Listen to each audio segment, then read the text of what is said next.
Bismillah. Assalamualaikum warahmatullahi wabarakatuh.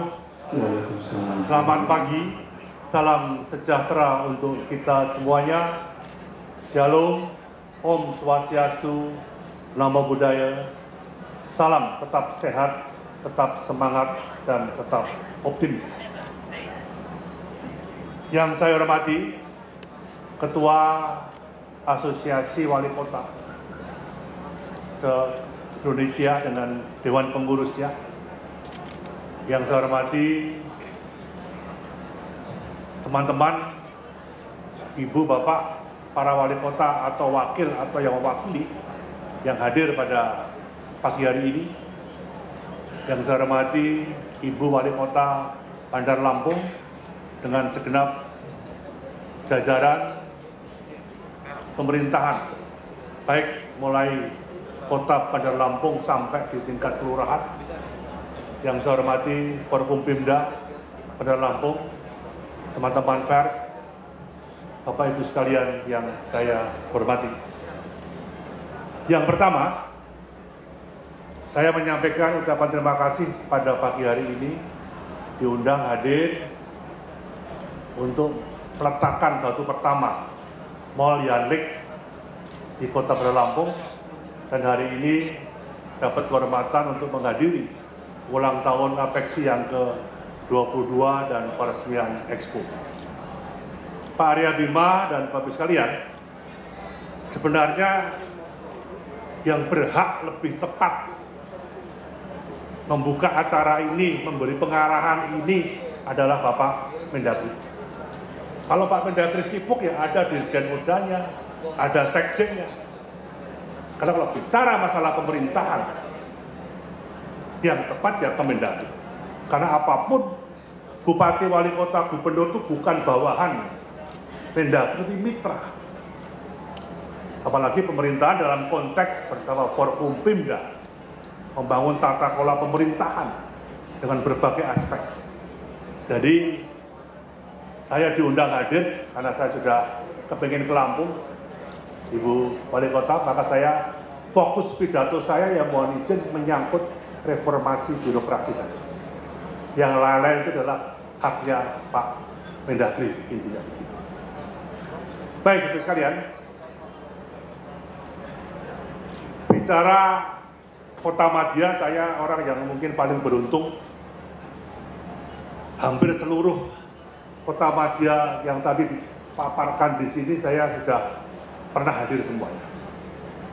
Mulai saya sebagai anggota DPR, mulai saya sebagai Sekjen KNPI, Ketua Umum KNPI, Ketua Umum Pemuda Pancamarga, FKPPI, sampai Sekjen Partai, dan Mendagri dan Pan RB itu. Saya hampir semua Kota Madya itu sudah saya hadiri.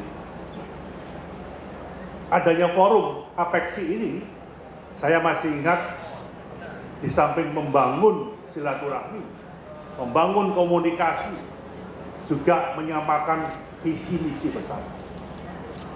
Karena pemerintah pusat hanya punya keinginan bahwa program strategis pemerintah pusat itu bisa dilaksanakan oleh gubernur terpilih, oleh bupati wali kota terpilih, sesuai dengan situasi dan daerah masing-masing.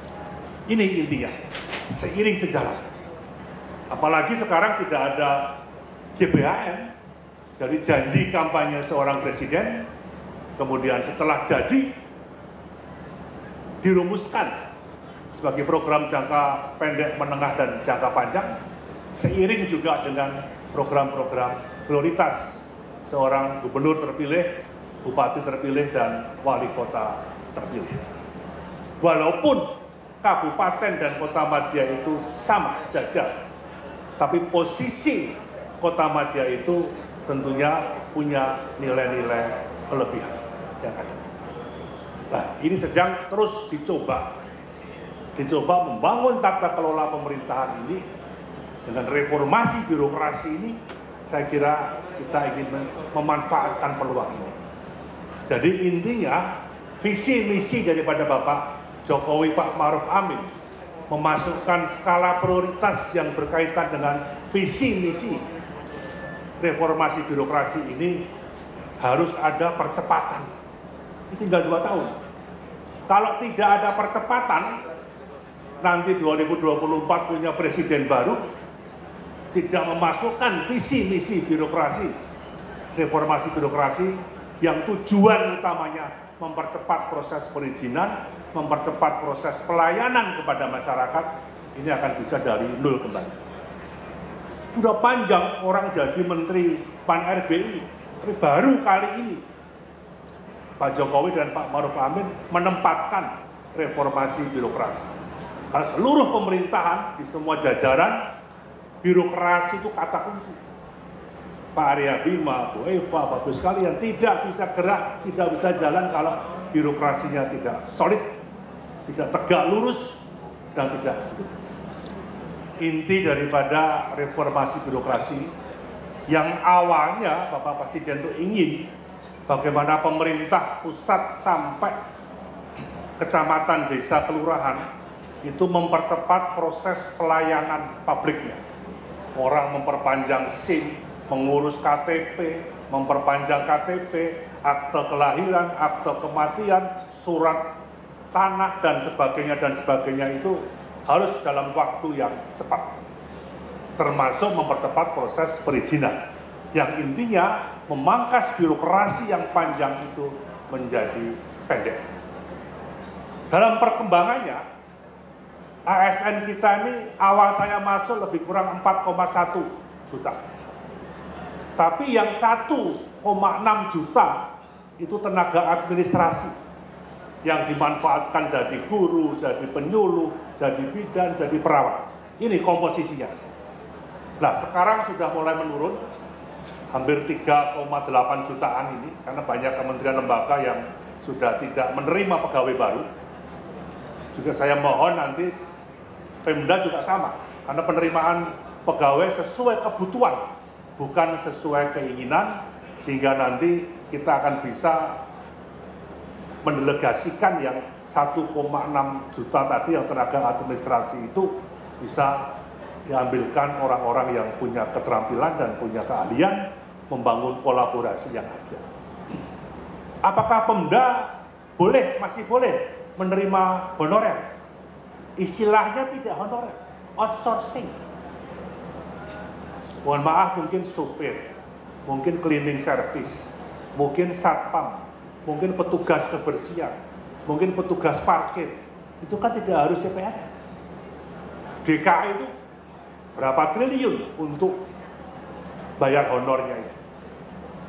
Tadi, dari adanya perubahan tadi menimbulkan kondisi baru, cara kerja baru, dan membutuhkan sistem organisasi baru. Kami serahkan. Ini Pak Gubernur Jabar juga punya sistem baru lagi. Atau mungkin di Jawa Tengah atau bagaimana, Jawa Timur bagaimana. Kami serahkan, termasuk di level-level kabupaten kota. Yang penting tadi, bahwa kebijakan pemerintah pusat harus jalan seiring dengan program kerja gubernur terpilih dan program kerja bupati wali kota. Mau caranya apa silakan. Saya kira juga disesuaikan dengan PAD yang ada. Sehingga harapannya berbagai kebijakan dan program pembangunan yang dibuat dapat secara cepat dan tepat merespon berbagai perubahan yang dinamis dan serba tidak pasti. ASN sebagai penggerak utama roda pemerintahan ini merupakan aset bangsa yang penting, di mana pembangunan ASN harus diletakkan dalam konteks perkembangan lingkungan global dan perkembangan tuntutan masyarakat terhadap kualitas birokrasi kita ke depan. Jadi saya kira perkembangan teknologi dan informasi dan komunikasi juga memberikan pengaruh yang sangat signifikan dalam semua aspek kehidupan, termasuk mempengaruhi penyelenggara pemerintah. Tidak hanya ASN, kepolisian juga sama, TNI 3 Matra juga sama. Di kepolisian itu nanti kami sudah usul tambah direktorat cyber. Di tingkat Polresnya ada, di tingkat Bareskrimnya ada. Kemudian juga ada direktorat yang menangani perempuan dan anak.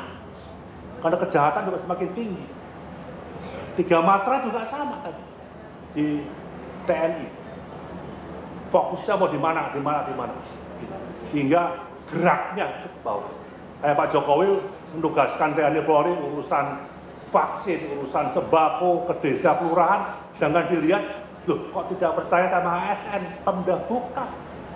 Menjaga stabilitas tingkat desa kelurahan. Kalau TNI Polri-nya bolak-balik turun ke desa kelurahan, bawa sembako, urusan vaksin, itu kan ada ketenangan. Suasana-suasana ini. Ini saya kira membangun komunikasi yang baik antara jajaran pemerintah di semua tingkatan. Dan juga sebagaimana arahan tadi Pak Jokowi menekankan bahwa birokrasi harus cepat melayani dan memberi izin. Birokrasi juga harus bisa mengubah pola pikir linier, monoton, jangan terjebak dalam zona nyaman, terutama terkait dengan pelayanan yang diberikan kepada masyarakat. Ya, untuk mendorong kemajuan menuju transformasi digital, diperlukan proses bisnis pemerintah yang terintegrasi antar kementerian. Sekarang masing-masing kota, masing-masing provinsi sudah punya sistemnya. Tapi sistem itu tidak seragam. Nah, bagaimana kalau diseragamkan? Mana yang belum punya, ada studi tiru yang mempercepat membangun komunikasi-komunikasi dengan berbagai tingkatan yang ada dan juga bisa menciptakan efisiensi anggaran belanja dan teknologi. Bapak sekalian, di samping itu juga Pak Jokowi sudah menetapkan nilai-nilai dasar berakhlak, yaitu bangga melayani bangsa. Berakhlak merupakan singkatan dari berorientasi pelayanan akuntabel, kompeten, harmonis, loyal, adaptif, dan kolaboratif. Dan kolaboratif inilah yang nanti ini kami tata. Jadi penyederhanaan eselon yang saya kira ini harus dicerna secara hati-hati karena menyangkut budaya. Jabatan di bawah juga yang biasanya kasih kasupsi, sekarang kok hanya pejabat fungsional itu apa? Itu harus dijelaskan. Karena dengan dia punya jabatan fungsional, itu penerimaannya semakin tinggi. Sesuai nilai kerja dia. Dan tugas BKD, tugas Sekda, tugas arahan kepala daerah juga ini harus bisa diwujudkan dengan baik.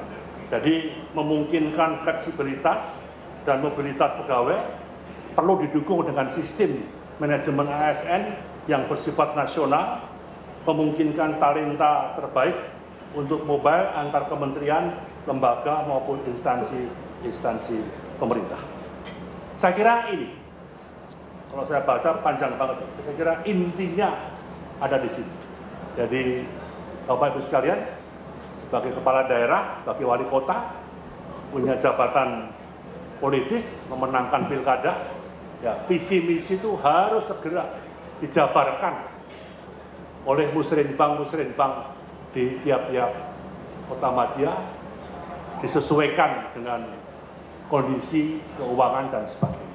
Kalau ada pejabat di bawahnya yang nggak mampu cepat menjabarkan apa yang menyangkut visi misi dan program skala prioritas seorang wali kota, ya ganti saja. Ini perlu percepatan yang harus kita persiapkan dengan baik. Karena ibu kota madya itu ya harus spesifik. Bisa kota transit, bisa kota industri, bisa kota pendidikan, bisa kota wisata, dan sebagainya, dan sebagainya. Saya kira kalau kita mau runtut di Sumatera saja, ada bandar yang besar, Bandar Lampung, Palembang, Pekanbaru, Padang, sampai Medan, sampai Banda Aceh. Saya kira itu akan bisa ada komunikasi terjalin dengan baik. Bagaimana pelabuhan udaranya, kalau di laut bagaimana pelabuhan lautnya, bagaimana jaringan-jaringan komunikasi yang ada. Jadi forum ini tidak hanya expo saja, Pak Wali Kota, saya kira perlu ada komunikasi bagaimana mempercepat.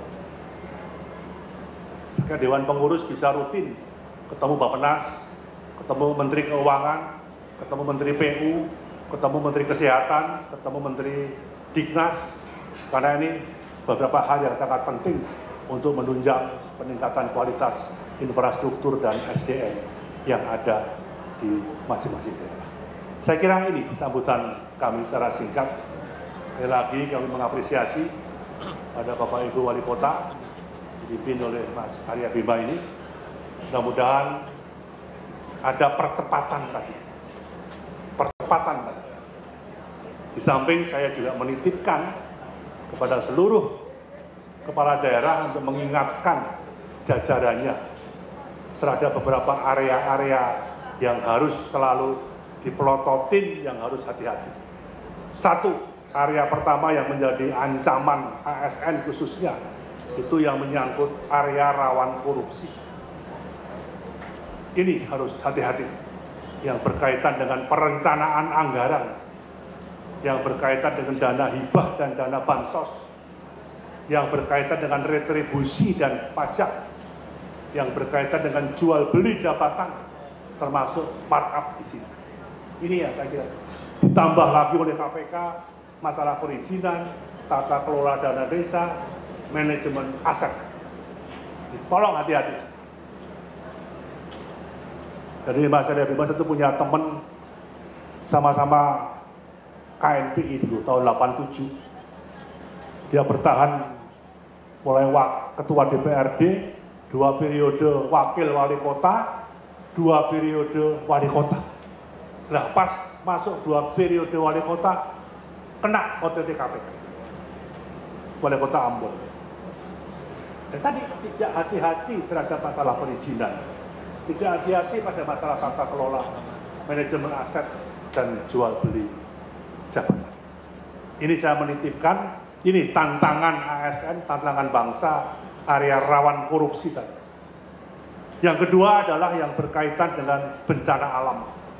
Setiap saat, setiap menit, setiap detik ada banjir bandang, ada gempa, ada gunung meletus, ada tsunami, ada tanah longsor.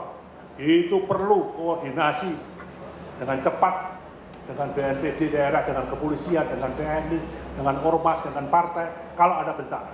Ini area rawan kedua negara kita. Yang ketiga adalah yang berkaitan dengan narkoba. Ini hati-hati narkoba. Lintasan Sumatera juga jalur. Nah, ternyata ganja yang paling gurih, paling wangi, ganja dari Aceh. Mesti lewatnya lewat Palembang, Lampung di sini. Ini hati-hati narkoba ini. Kalau kemarin PPATK mengendus peredaran narkoba sampai 1.300 triliun, itu yang benar 4 kali lipatnya dari itu. Bayang, 4 kali lipat dari 1.300 triliun uang narkoba itu bisa berkembang. Ini bisa membeli kekuasaan. Ya, hati-hati masalah narkoba. Saya kira BNN, kepolisian, TNI, semua harus split di sini. Ya, kalau ada ASN yang ketangkep tangan dia pengguna narkoba, langsung Bapak Ibu sekalian dinonjobkan dan direhabilitasi. Tapi kalau dia pemakai pengedar, ya mohon maaf dipecat saja. Ini saya kira ancaman yang ketiga. Ancaman yang keempat adalah masalah terorisme dan radikalisme. Hati-hati. Banyak orang pinter, gagal jadi eselon 2, gagal jadi eselon 1. Tapi hobinya ada buka-buka medsos, terus konten-konten masalah radikalisme dan terorisme. Banyak. Ini yang harus dicermati. Ancaman kita. Titip area rawan korupsi, masalah radikalisme terorisme, masalah narkoba, dan masalah-masalah yang berkaitan dengan bencana alam. Saya kira demikian sambutan kami. Terima kasih pada Ketua Dewan Pengurus APEKSI yang memberi kesempatan kepada kami. Dan terima kasih pada Bunda Eva. Ya, saya 5 hari nggak pulang, Ibu. Keliling.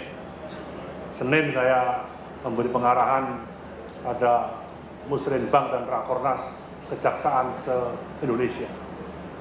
Saya menyampaikan, kejaksaan, jadilah mata telinga penegakan hukum di daerah, silakan.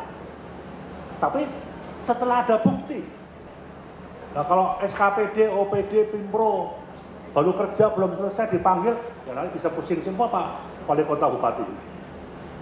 Karena Kejaksaan Negeri kan paling dominan.